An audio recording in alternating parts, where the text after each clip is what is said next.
આજે આ વરસાદી વાતાવરણમાં કમોસમી વરસાદને કારણે ખેડૂતોને કેટલું નુકસાન થયું છે એ જોવા માટે અમે આજે જામનગર જિલ્લાના જોડિયા તાલુકાના બાદનપર ગામના એક ખેતરની મુલાકાત લીધી છે।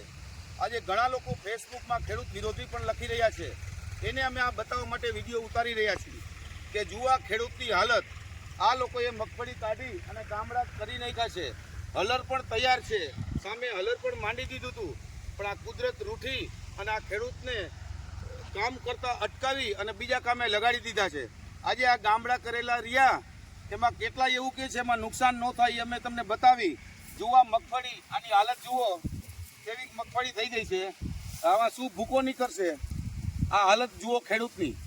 આજે સરકાર આ ખેડૂતની એક પણ બાબતને ધ્યાનમાં લેતી નથી, ત્યારે મારા ગુજરાત સરકારને કહેવું છે કે તમે દરેક મંત્રીઓને આખા ગુજરાતના ગામડામાં ફેરવો અને પછી પેકેજ જાહેર કરો।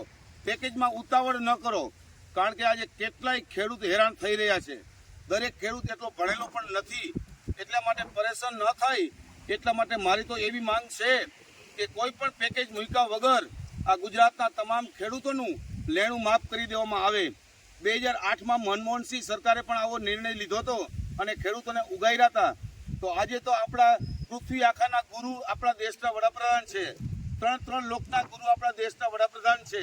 તો મારી તેમને પણ નમ્ર વિનંતી કે તમે ગુજરાતમાં પધાર્યા હતા તો ખેડૂતની હાલત એના વિશે માહિતી પણ મેળવી હશે।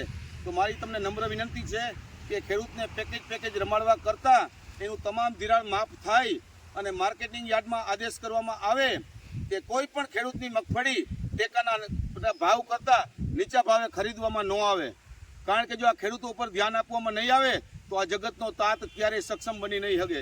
એટલા માટે મારી ભારત દેશના વડાપ્રધાનને અને ગુજરાત રાજ્યના મુખ્યમંત્રીને નમ્ર વિનંતી છે કે આ ખેડૂતના હિત માટે નિર્ણય લ્યો।